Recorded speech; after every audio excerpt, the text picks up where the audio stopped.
जो प्रधानमंत्री नरेंद्र मोदी कहते थे सबकी नैया पार लगा दूंगा, अब उनके नाम पर नैया डूबने वाली है।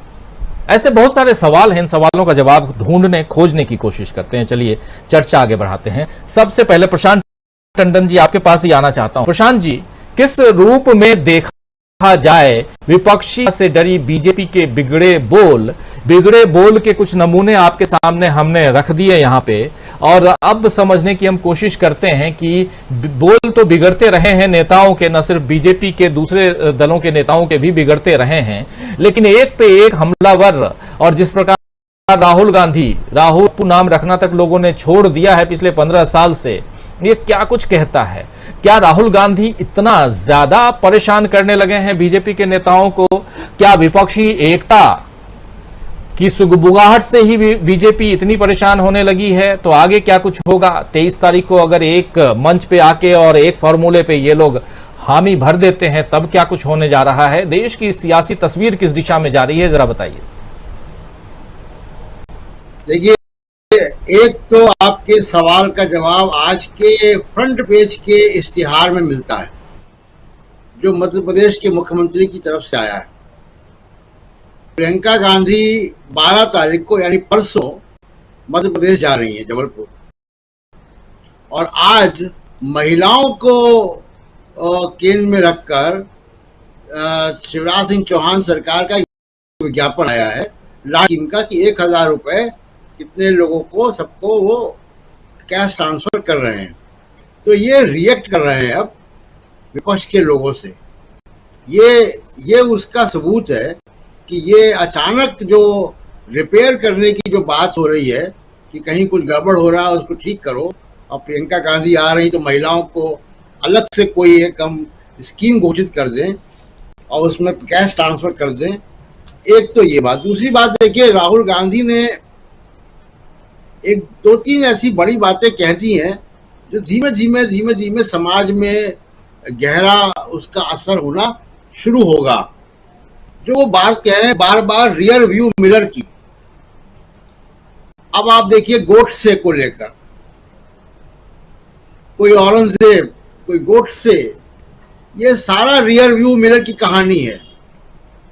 भविष्य के भारत की कोई बात नहीं कर रहा है। और नरेंद्र मोदी को प्रधानमंत्री बनाने में उस बहुत बड़े युवा वर्ग की भूमिका है जो एस्पिरेशनल पॉपुलेशन है हमारी, जिसके पास सपने हैं, जो भविष्य का भारत देखना चाहता था और उसमें अपना भविष्य उज्जवल देखना चाहता था। उसको आप सिंगल दे रहे हैं,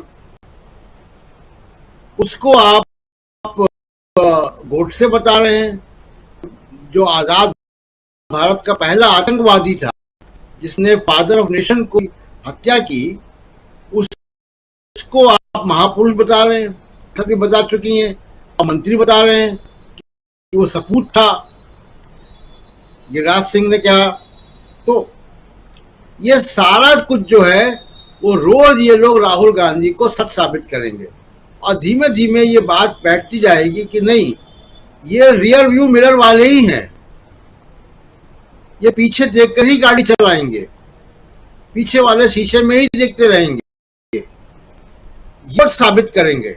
आज के 3-4 बयान जितने आपने बताए वो सारा का सारा रियर व्यू मिरर की कहानी है, पीछे दिखाने वाले शीशे की तरफ देखने वाली बात है।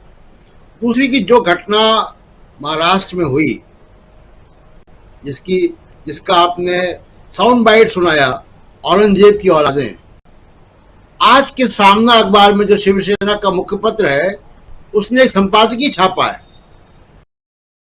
और उसने भी पूछा है क्वेश्चन मार्क लगा के कि ये औरंगजेब किसके हैं, और उसने उसकी फोटो लगाई है मनोज साने नाम के व्यक्ति की, अपराधी की, अपनी पार्टनर के हत्या के बाद टुकड़े टुकड़े करके उसकी लाश के जो है वो कुत्तों को खिलाया या फेंका।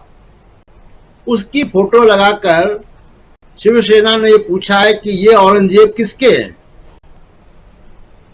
तो बहुत कुछ जो है, ये जितना भी बोलेंगे तो विपक्ष इस वक्त जो है वो हमलावर है, और विपक्ष जो है वो बहुत कमर कस के जो है वो 2024 की तैयारी कर रहा है। आप देखिए कि 23 तारीख को मीटिंग है पटना में, जी जी और उस तारीख की मीटिंग के पहले आज देखिए कि बड़े पड़ गए एनसीपी में, और बहुत ही समझदारी से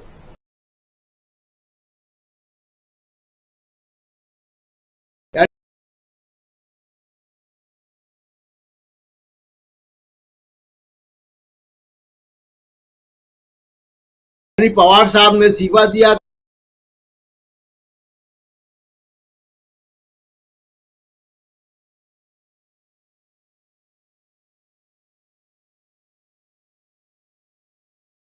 इस्तीफा वापस हुआ। अजीत पवार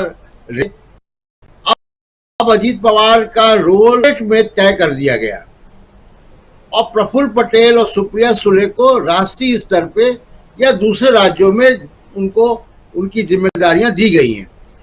इस तरीके से तमाम विपक्षी पार्टियां अपने आप को रीएडजस्ट कर रही हैं, और मेरे ख्याल से 23 तारीख से पहले और भी इसमें हमको चीजें देखने को मिलेंगी। 2-3 चीजें राजीव जी मैं रेखांकित करना चाहता हूं, क्योंकि विपक्ष की मीटिंग हो रही है, 2024 की उल्टी गिनती शुरू हो चुकी है के बाद अब राहुल गांधी की जो माइंड गेम है, आप इस माइंड गेम को देखिए।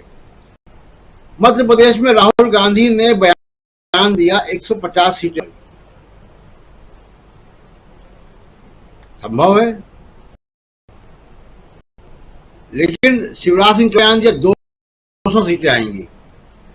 अब 200 सीटें आना संभव नहीं है, जुमलेबाजी है।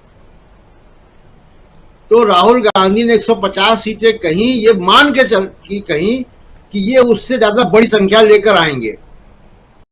उससे बड़ी संख्या प्रैक्टिकल नहीं है, कुछ नहीं मानेगा जी। मैं भाजपा के अंदर वहां पे अंतरकलह जितनी मची हुई है मध्य प्रदेश में, उसकी बात नहीं कर रहा हूं। दूसरी बात उन्होंने की, रियर व्यू मिरर की, राहुल गांधी ने रोज साबित कर रहे हैं रियर व्यू मिरर, पीछे देखने वाला शीशा। तीसरी बात उन्होंने की कि नरेंद्र मोदी भगवान से भी ज्यादा ज्ञानी है। अब देखिए कि उनके जो भाषण का, आप कोई भी मोदी साहब का कोई भाषण आप निकाल लें, उस भाषण में रियर व्यू मिरर और भगवान से भी ज्ञानी या सर्वज्ञानी जो है, ये 2 चीजें हटा दें तो आप देखिए कि उनका भाषण बचेगा क्या। तो ये बड़ी मुश्किल है। अभी आगे वक्त आएगा, अमेरिका में जा रहे हैं, वहां पे ज्वाइंट सेशन में बोलना है, वो क्या बोलते हैं। मुझे लगता है कि इसका असर मोदी साहब के भाषणों पर रहेगा। तीसरी की रोज अखबारों में और मीडिया में और आप जैसे शोज में अपोजिशन की एकता की बातें रोज छप रही हैं। अब इसका शोर मच चुका है। ये लगातार एक मनोवैज्ञानिक प्रभाव बीजेपी के ऊपर डाल रहा है, और उसी वजह से वो ढूंढ ढूंढ के कि जो छूट गया है, चंद्रबाबू नायडू से बात कर लो, कोई 20 साल पहले बीजेपी में तमिलनाडु में छोड़ गया था, उसको वापस ले आओ, ढूंढ ढूंढ कर ये चीजें कर रहे हैं। इसका ये मनोवैज्ञानिक प्रभाव है जो बीजेपी के ऊपर पड़ रहा है, और ये डिफेंसिव है, ये ऑफेंसिव नहीं है। अब आप देखिए कि कर्नाटका के इलेक्शन के बाद तो मोराल थोड़ा डाउन था ही। मैं एक छोटी सी एक और बात कहते कि देखिए, मैं अगर बीजेपी का आज की तारीख में, आज प्रोफेसर अखिल स्वामी नहीं है, मैं उनका रोल यहाँ पे प्ले कर दूं कि स्वॉट एनालिसिस करते हैं, मैनेजमेंट में पढ़ाया जाता है, स्ट्रेंथ, वीकनेस, अपॉर्चुनिटीज और थ्रेट्स। बीजेपी की सबसे बड़ी स्ट्रेंथ क्या है? मनी। 4 M है, मनी, मीडिया, मसल, सरकारी मशीनरी और मोदी। अब इसमें मनी उनके पास जरूर है, मीडिया का एक बड़ा हिस्सा उनके साथ रहेगा, लेकिन मोदी साहब का करिश्मा कर्नाटक से उस पे बादल घिरना शुरू हो गए हैं। वो वाले बादल नहीं जिसमें रडार नहीं काम करता, ये दूसरे बादल है। तो दूसरा की मसल, जो ब्यूरोक्रेसी है, जो पूरा निजाम है, ईडी, सीबीआई, अब इसका एक तो पहली बार डर खत्म हो गया, और दूसरा कि इसका भी अब अपोजिशन रिएक्ट करता है इसको लेकर, और उसके अंदर भी बहुत सारी अब फॉल्ट लाइंस पैदा हो रही हैं। दूसरा, आप उनकी वीकनेसेस देखिए, आप तो एंटी इनकम्बेंसी है, G20 में जो डिलीवर करना था वो नहीं कर पाए, चाइना को लेके बहुत दुविधा है, इकोनॉमिक फ्रंट पे बेरोजगारी पे फेलियर है, महंगाई पे फेलियर है, महंगाई रोकने पे। तो इस तरीके से अगर आप इनकी स्वैट एनालिसिस करेंगे तो आप देखिएगा कि इनकी जो थ्रेट्स हैं वो इनकी स्ट्रेंथ और वीकनेस से ज्यादा बड़ी हैं।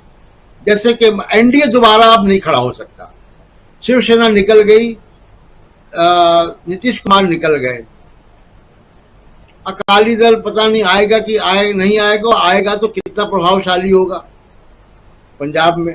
पंजाब के बाहर अकाली दल की वो मौजूदगी नहीं है। हरियाणा में प्रॉब्लम चल रही है, एक नाथ शिंदे की शिवसेना रिसोर्ट में बनी है, चुनाव लड़के नहीं बनी है, वो चुनाव में कैसा करेंगे उनको खुद नहीं पता है, लेकिन सीटें वो 22-23 मांग रहे हैं इनसे। तो एनडीए को लेकर बहुत परेशानी है इनको। और उसके बाद आप देखिए कि चाइना और जैसा सपोर्ट बुद्धिजीवियों का 2014 के पहले पब्लिक इंटेलेक्चुअल्स का, बुद्धिजीवियों का, पश्चिमी देशों का मोदी साहब को मिल गया था, वो अब नहीं मिल रहा है। मैं पहले भी कह चुका हूं कि कॉर्पोरेट भी अडानी के मामले पे नहीं बोलता, कोई इंडस्ट्री चैम्बर भी नहीं बोलता।